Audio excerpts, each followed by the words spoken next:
मध्य प्रदेश में भारतीय जनता पार्टी के एक मंत्री ने महंगाई की समस्या के लिए देश के पहले प्रधानमंत्री जवाहरलाल नेहरू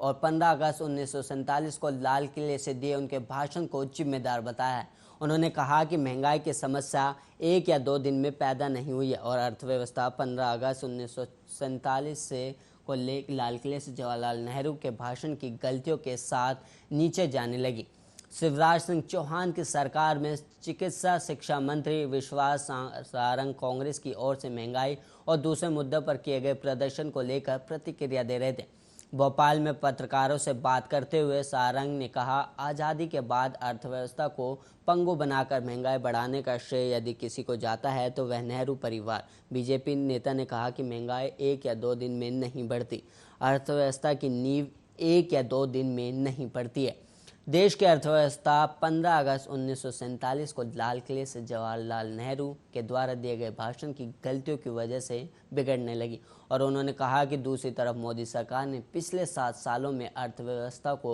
मजबूती दी है।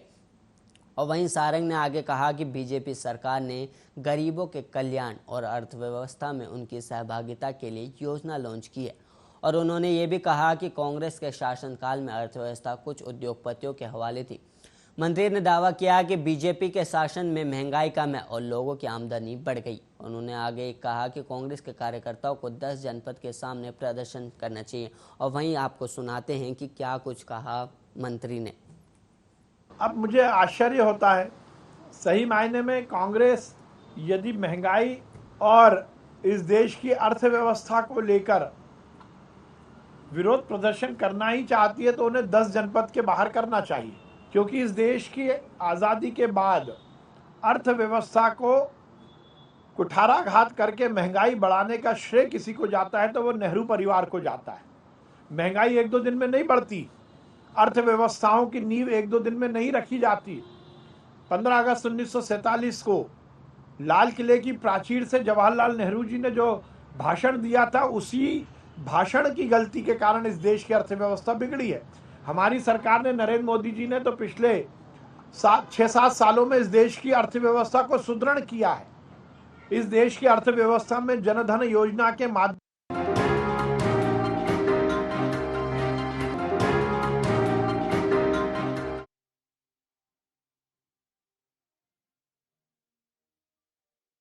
बड़ा सड़क हादसा, अनियंत्रण होकर पलटी कार, आपको बता दें। और वहीं मध्य प्रदेश में बड़ा सड़क हादसा हुआ है जहां पर अनियंत्रण होकर कार पलट गई। उसके बाद कई लोग भी घायल होने की खबर सामने आ रही है।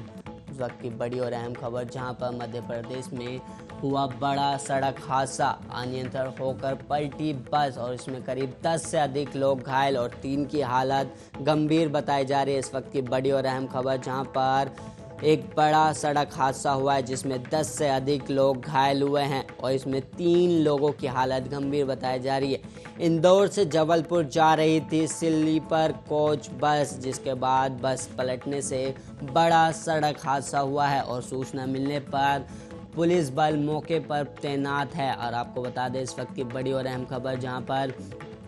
मध्य प्रदेश में सड़क हादसा हुआ है जिसमें एक बस पलट गई और अनियंत्रण होकर पलटी बस में करीब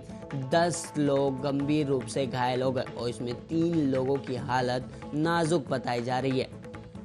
इस वक्त की बड़ी और अहम खबर जहां पर सड़क हादसा हुआ है और इंदौर से जबलपुर जा रही थी स्लीपर कोच बस जो अनियंत्रण होकर पलट गई। और यहाँ आपको बता दें सूचना मिलने पर पुलिस मौके पर पहुंच चुकी है। और वहीं मध्य प्रदेश में इस बड़ा सड़क हादसा सामने आया है जहां पर अनियंत्रण होकर बस पलट गई और इस बस पलटने के कारण करीब 10 लोग गंभीर रूप से घायल हो गए और अभी किसी के मरने की खबर कोई सामने नहीं आई है। और वहीं आपको बता दें 10 से अधिक लोग गंभीर रूप से घायल है और वहीं 3 लोगों की हालत नाजुक बताई जा रही है। और वहीं आपको बता दें इंदौर से जबलपुर जा रही थी ये बस जहां पर अनियंत्रण होकर ये सड़क हादसा हुआ है और सूचना मिलने के बाद पुलिस मौके पर पहुंच चुकी है और वहां पर राहत बचाव का काम जारी है और घायलों को अस्पताल में भर्ती कराया गया और अस्पताल में भर्ती कराने के बाद 3 लोगों की हालत नाजुक बताई जा रही है और पुलिस मामले की छानबीन कर रही है, जिसके बाद पुलिस ने राहत बचाव का कार्य किया और उसके अलावा पुलिस ने